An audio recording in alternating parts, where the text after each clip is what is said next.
Hello everyone, welcome back to my YouTube channel, Riding with Anthony.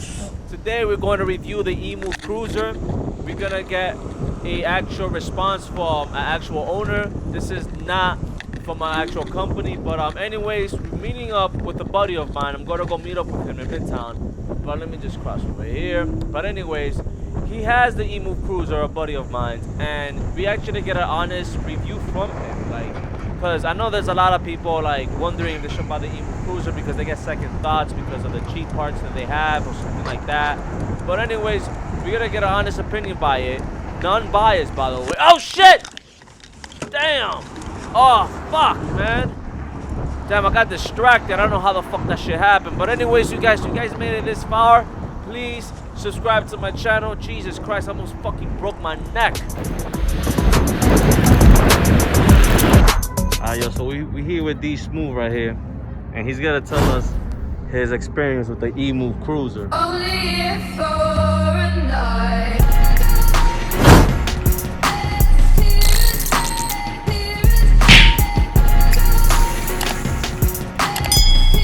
So basically it was an upgrade from the last scooter I had, which was the Joyer X5S. I've had it for a couple weeks now. So far it's no disappointments. Much better range, better ride. It's a little bit heavier, but I have yet to even get past halfway mark on the battery because the range that they quoted this is definitely realistic. They quote it at what, 40 to 60 mile range per charge, depending on obviously your weight and how you're riding. I mean, I'm almost always going 25 miles an hour, which is pretty much the full speed on this top speed. I weigh about 190, and I've gotten definitely over 30 miles on it and still just about halfway. So the range is definitely realistic. The other thing why I bought it, why it was a good choice for me to ride around and do deliveries, the IP rating, which a lot of people don't look for, because I know there's a lot of cats that just don't want to ride in the rain at all, which I get it, do you, it's a safe choice. But when you just have to, or even you just want to go to work, whatever, you can't let the rain stop you. So this is, from my understanding, the best weather scooter, the best scooter on the market for weather. It's pretty much the highest rating you can get without being waterproof, which to get waterproof, basically you have to dunk it in water. Is it heavy? How heavy is it? It's about 50 something pounds. Yeah. It's not a joy to pick up. Here's the downside. So folding up in this, because it's a bigger, heavier scooter, they do a good job in making it as, you know, accessible as possible. Just pull these joints out. Hold down. Nice. Folds up that way. Again, I mentioned before, I like, out of scooters I've had, for the folding mechanism, I think this is the most straightforward and kind of easy to use. You just pull it out, Yeah. pull it down. Very compact. Yeah. Locks up. So it folds up to a decent size. It's still portable, it's still accessible. You can throw it in the trunk. If you have to go down some stairs in the subway, you can. The only downside, again, is the point on the handle. They have that almost Yeah, the edge. triangular. So when you Understand. grab it, you're grabbing on this point, and it's doable, but after a while it kind of digs in your fingers a little bit. Yeah. So let me ask you this: when you do deliveries, do you leave this outside when you drop off the delivery? Do you lock it up? Well, I'm not gonna say never. I try to as little as possible, because I'm coming from the smaller scooter where I never ever left that outside. I didn't even have a lock, to be honest. When I was doing deliveries on the Joyer, I didn't even bother having a lock because I never leave it outside. I don't let them give me a hard time. If I want to bring the scooter in, and if I know the building's giving me a hard time, I'll fold it up like this. I grab this, I walk in, it's my personal property. Right. It's like the backpack. You can't tell me to leave my backpack outside. If I have this in my hand, there's no reason for you to say I can't bring it in. Mm-hmm. Some buildings have a rule where you can't roll something and the tires can't touch the ground because of insurance. I get that. Which is bullshit. Yeah, it's just their... You know. Because if you live in the buildings, of course, they're not going to tell you, you know, Yeah. well, okay, it is what it is. We got to work in the world we're dealing with. Any issues with the scooter? Nah, nothing yet. Again, I've only had it, I put about 40, 50 miles on it myself. It comes with the trigger throttle, but you can, this is one of it's definitely not an entry-level scooter, but one of the more affordable scooters where you have that option. So it comes with the trigger, but you can buy the thumb throttle, or you can buy like throttle like a motorcycle. Right. Do you recommend the throttle with like the motorcycle? For me, the Joyer was the first scooter I had with the trigger. At first I liked it because I was like, oh, it seems like all the big boy scooters have the trigger throttle. After using them both, I think I kind of missed the thumb throttle, simply because look, when you're holding on, when you got your trigger throttle, you really only have 2 fingers and a thumb around it. When you have a thumb throttle, you still have your whole hand grip on, and you're just using the thumb throttle. So for that purpose, you have a better grip with the thumb throttle. You have a little bit more control.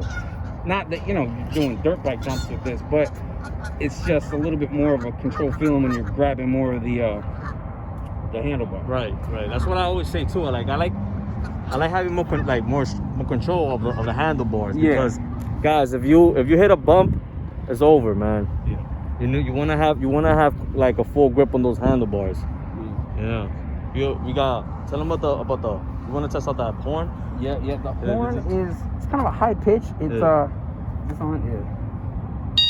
Oh, okay. It cuts through the air. The thing I like about it, it sounds different than a lot of the other electric bike horns and scooter horns.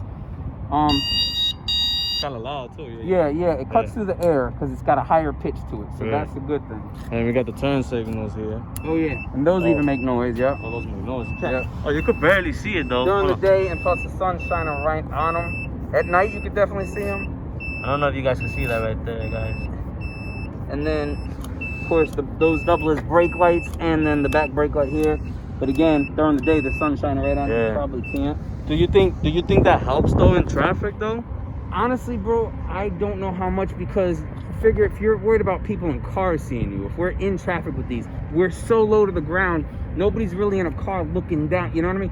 So for me, at night, especially if I'm doing deliveries or just at night, I have the light on my backpack, the bright red LED light. Oh, you do? Okay. And then you'll notice up here from my lights, it's got a decent light with the scooter, but I always put the bicycle grip headlight up there too, the LED light.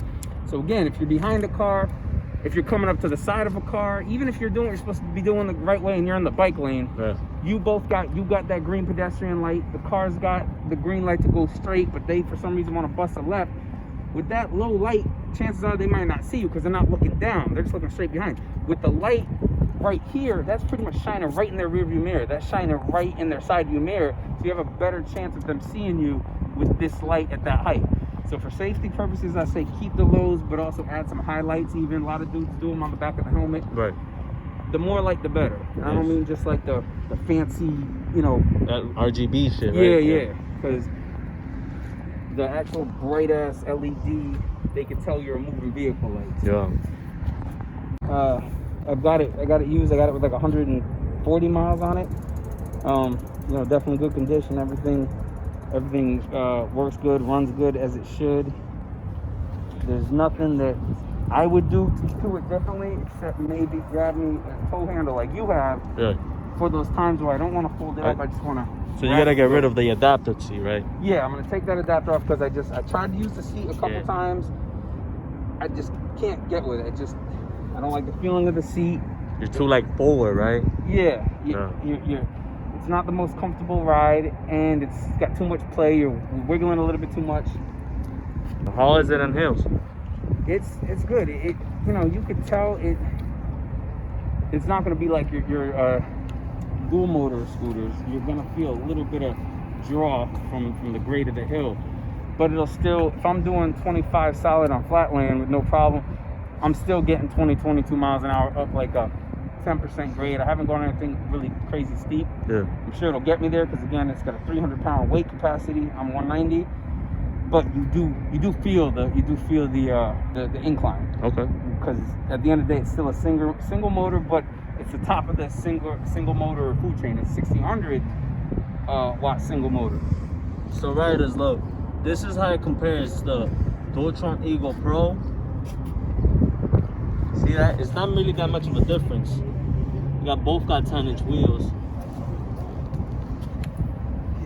So there's a comparison right there.